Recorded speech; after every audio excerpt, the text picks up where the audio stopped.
making two different types of pear dishes. We're making poached and baked. The first type of pear that we're going to do is our poached. Okay, so we're ready to make our poaching liquid? Red wine. Here you go. Cup and a half of red wine. We were lucky enough today to score some homemade red wine from our friend Bob Altman, so big up to Bob, thanks. Dump that in.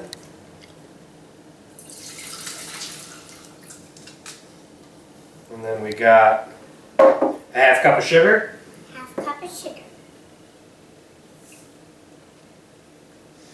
And right here we have a mix. It's cinnamon, cloves, and ginger. Put that in. Yep, and then I'm going to give you it's a half teaspoon, or half tablespoon. Half tablespoon. Do it right over the pot. A half tablespoon of vanilla.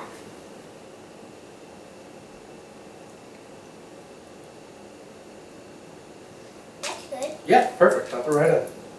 Beautiful. Yeah, and that's it. We're good to go. What about our mixing? You don't need to mix it too much. I want to mix it. Now we're going to mix it. I can feel a bunch of sand on the bottom. Yeah. That's when we need to mix.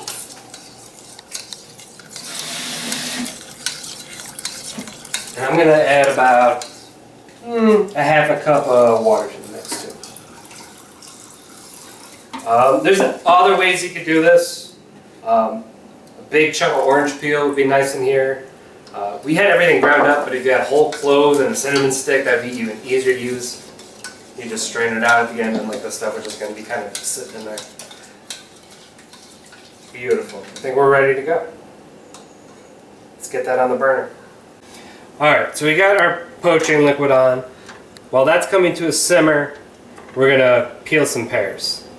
You don't want to do this ahead of time, because the pears will oxidize and turn brown and it will ruin the color, but it will just look horrible. Also, we're using pears that are a little firm. They're not quite as ripe as they should be, and that's good. If the pear's ripe, that's fine, but what you don't want is a overripe pear. It's going to turn to mush.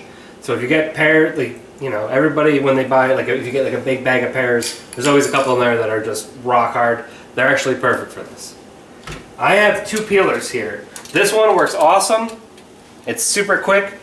This one, not as much, but I'm going to use this one today because I just want to get the skins off. This one will take too much off. And we're going to leave the stem on for these for presentation's sake. You can see now our poaching liquid is just starting to simmer. This is exactly where we want it. We're going to gently set these in. And I'm going to lay them down. Some people sand them up.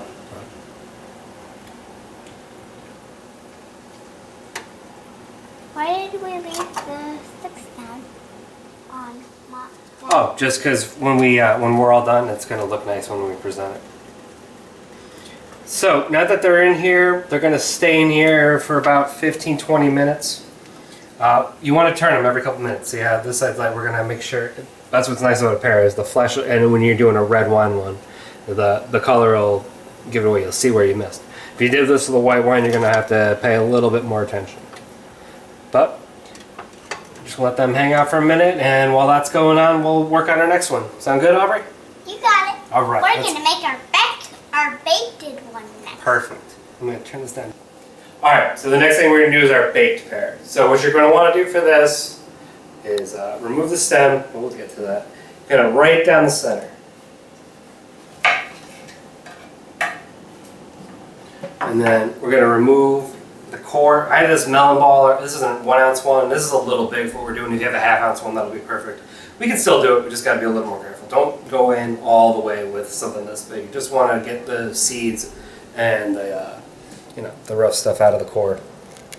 So just a gentle little whoop. And then the same thing on the other side. That one's mine. Okay. And then a good sharp paring knife. You're going to want to go in and just get where that stem was running through out in the middle and in the bottom too. One.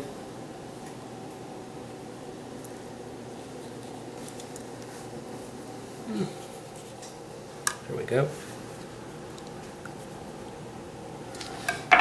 And then we're just going to line these up. We got a Teflon baking sheet.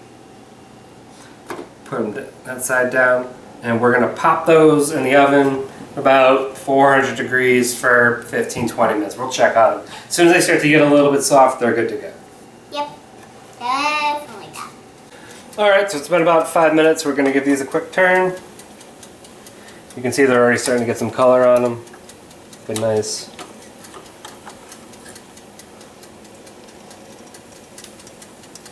Still got it going at a nice, gentle simmer. And then we're just going to let them cook off like that for a couple more minutes. Mm-hmm. Okay, so for the stuffed pear, we're going to need some walnuts. And we're going to want to toast them before we pop them in there. So you just want to keep it, I can usually go a little bit below medium on here. You know, you really don't want to burn them. Just going to warm them up and you're trying to get the oils out. It's just going to make them tastier. So, handful of them in there. Just let them go, move them around occasionally, a couple minutes, they'll be done. Poached pears are looking good right now. A lot of that stuff is evaporated. Pretty good. Try to just stand these up on their own. There we go.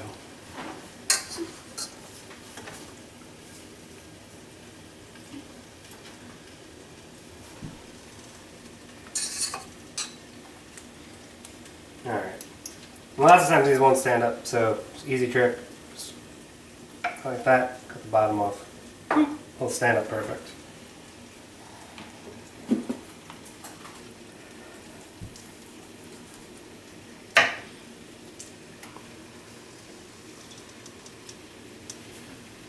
Alright, while we're letting these cool off, now it's time to turn up the heat. We're going to want to let this reduce down into like a syrup, and then we'll use that as a glaze for the top. Alright, so now it's time to stuff our baked pears. But me and you don't have the same thing, do we, Aubrey? No. Alright, so I'm going to do mine with toasted walnuts and dates. What are you going to stuff yours with? I'm going to stuff mine with cashews and dried up raspberries. Sorry, cranberries. Alright, perfect. Let's get going.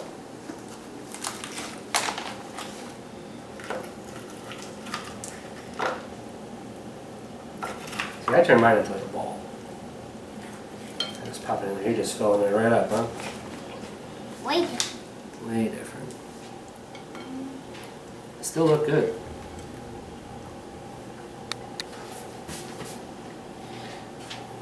Alright. Beautiful. You give a little drizzle of maple syrup. You want some on yours? Sure. There. You don't have to. I mean, like, you can use honey or something, but You could use honey, yeah. you can use whatever you want. You don't even have to use the sauce. No, you don't. You could Do whatever you we'll say dealer's choice. I'm going to sprinkle a little thyme on there.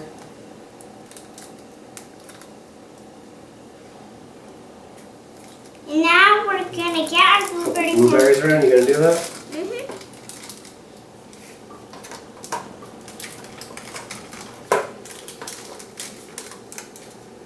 Probably about like a handful or something. Yeah, that's beautiful.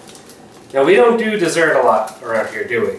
No, but I love dessert. Yeah, because Mommy and Daddy don't really have a sweet tooth. But something like this would be a great dessert. I'd be happy to have that. And we're going to have it. Mm-hmm. All right. Ready to get the poached pears ready? Yes. All right, let's do that next. Bless you. You pepper sneeze? I guess so. Cut. So what I'm going to do is put salt and pepper on the chicken. All over? Perfect.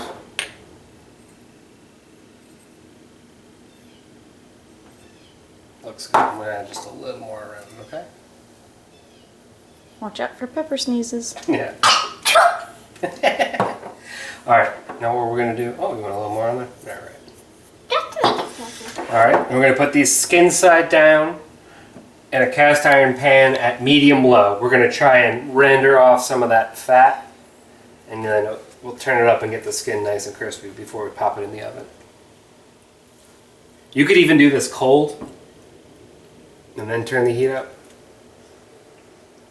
Well, that chicken skin's got a ton of fat, and we want to use that. You do. So they're gonna sit in there nice. Do a little bit on the other side. I just found a bone. There's bones in it. Why does raw chicken have bones? That's a thigh, just like you have a bone in your thigh. All right, so we're gonna let those cook for about 5 or 6 minutes till the fat starts to render. Then we'll crank it up a little bit. All right, so before we started, I kind of did a little prep work and got some of our veggies ready that we're gonna roast. In here, I just have celery, carrot, and onion. Right now, I'm gonna do the potato. If you do the potato ahead of time, it's gonna oxidize and it's gonna look like crap, so don't do that. I'm gonna try and make nice little chunks.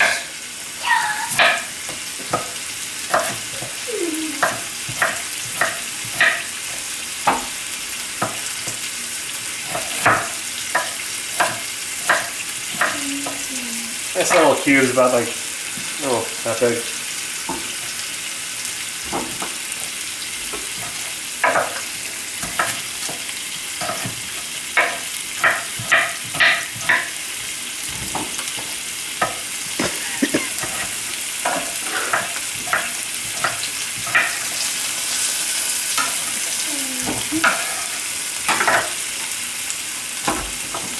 Add all this stuff to our pan. Mix it up a little bit. And then when we've got enough chicken fat rendered down, we'll add that to the pan and we'll pop those bad boys in.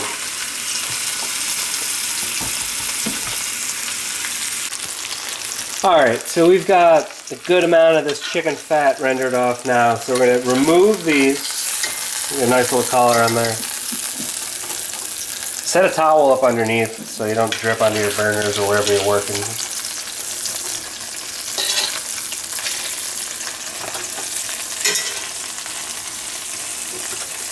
And we're not going to waste this stuff. We're going to add that to our veggies before we roast them. So if you're doing a cast iron pan, get a towel because it's going to be hot. Pour them right over here.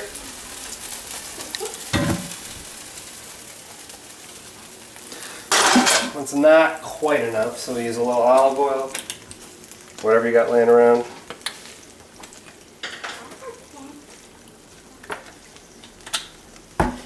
Season them with some salt and pepper.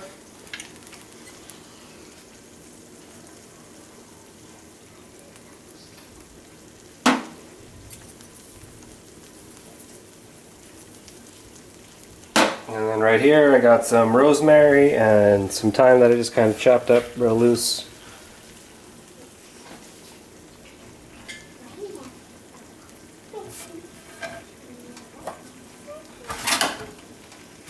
Give it a quick little stir.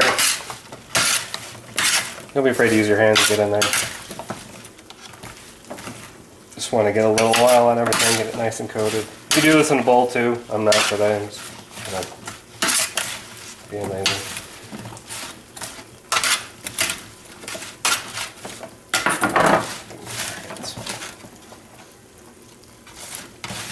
Alright, that looks good. Got our veggies laid out. Dog will get that. That's why we got her.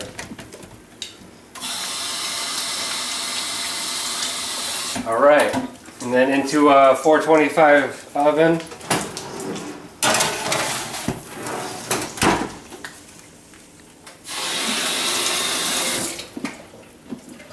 Alright.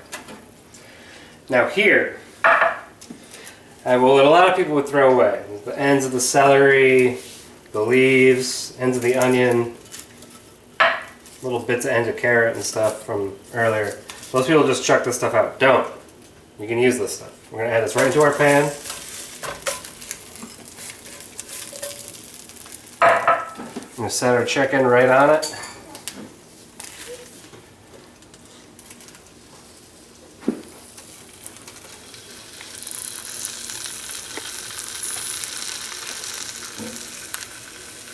And then we're going to pop that right in with our veggies. It's going to add a ton of flavor to our chicken.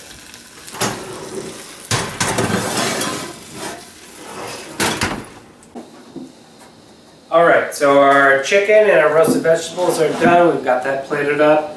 Our poaching liquid has reduced down to a nice sauce. So now it's just time to finish it up. Put a little around here. I think you're supposed to pour it with that thing. A little over each one. You want to pour it? Yeah. Do that?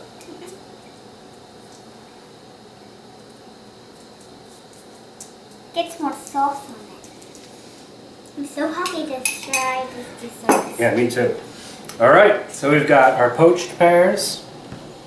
We've got our baked pears stuffed with dates and walnuts, and one stuffed with cranberries and cashews. And then we've got our oven roasted chicken and our oven roasted veggies. And that's how we're eating tonight. Hope you guys enjoyed the video. Please like, please subscribe. Leave a comment below. Anything else, kiddo? Please give us a comment. Alright, yeah. And enjoy. Bye, guys. Bye. Thanks for watching. Please subscribe and leave a comment below.